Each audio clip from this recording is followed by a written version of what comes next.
So my understanding is that Isaiah 53, following the Almighty's description of their suffering and restoration, suddenly in Isaiah 53, the nations become aware of it, and they basically summarize and recount all the things that are already presented in 51 and 52. Only the nations in chapter 53 are recounting it in their own words. And that's why suddenly you see that it goes into first person. They're saying we did this, and he suffered our transgressions, etc. And then chapter 54 basically continues with the ending of chapter 53. Chapter 53 ends with how this suffering servant, though he basically died and made his grave with the wicked, yet, despite this, he shall see his seed, though before going to the grave, none could recount his generation, alright? None could consider his generation, but yet, he shall see his seed, and shall prolong days, which is a Hebrew, common Hebrew idiom for living a long time. And seed, by the way, only refers to physical descendants, not metaphorical students or whatever. The Hebrew word banim, sons, is often used metaphorically as well as literally, but seed, zera, is always literal. So that's how it ends, that he will see his seed and he will justify people with his knowledge. Okay? And then chapter 54 basically picks up on that and recounts, again with the Almighty, no longer the nations saying it in their own words. It recounts how though in the past the people of Israel had been basically like a barren lady, so to speak, because in 53 it's described how he didn't see, none could recount his generation. So in 54, though they had been a barren nation, unfruitful, yet the Almighty will again take them as a wife, so to speak, and their children will be more numerous than before.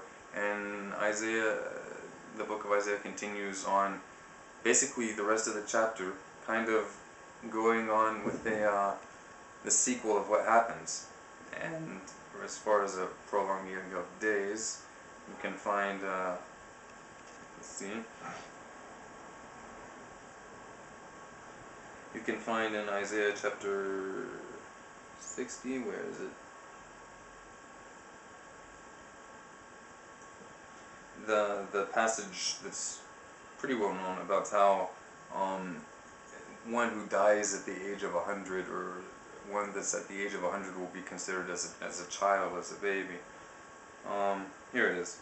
Yeah. Isaiah 66 verse 8. Alright, so I'm just going to go through Isaiah chapter 53 now and give you a few references, because this is just too much. Alright. Chapter 52, starting at verse 13. Behold, my servant shall rule wisely, he shall be exalted and lifted up and be very high. Just as many were astonished over you, so much was the disfigurement from man, his appearance and his form from sons of mankind. Here you can look for a parallel of this in Isaiah chapter 25 verse 7 through 8. Other passages may be more or less convincing than you, but I'll give more in the annotations. Notice when it says disfigurement from man, the Christian translators very often translate this term me, which is a prefix meaning from. They often translate it as, it can sometimes mean then. So here sometimes they translate it that they were astonished over you, so much was the disfigurement from man, meaning greater than the disfigurement of any other man. But it can also be translated as literally, even more literally, as from man, meaning that the disfigurement was a result of the sons of men. Alright, let's continue. So he sprinkles many nations. Sprinkling is a common term in the Bible for purifying. Alright? Let's see. a reference that I got for sprinkling many nations. You can... Alright, I'm just going to read it through, and the annotation should appear at the bottom of the screen. So he shall sprinkle many nations. At him kings shall shut their mouths, for they will see that which was not told to them. Yea, what they had not heard, they will understand. There are many places in Isaiah that basically conveys the same idea regarding the people of Israel. Alright, Isaiah chapter 53 now. Who has believed our report? And to whom is the arm of the Transcendent One revealed? For he comes up before him as a tender plant, and as a root out of dry ground. Alright? In the previous chapter, it made a reference back to how the people of Israel had been in Egypt. And they were basically became a nation out of the desert. Alright? So I don't think it's a stretch to understand this as the humble origins of the people of Israel.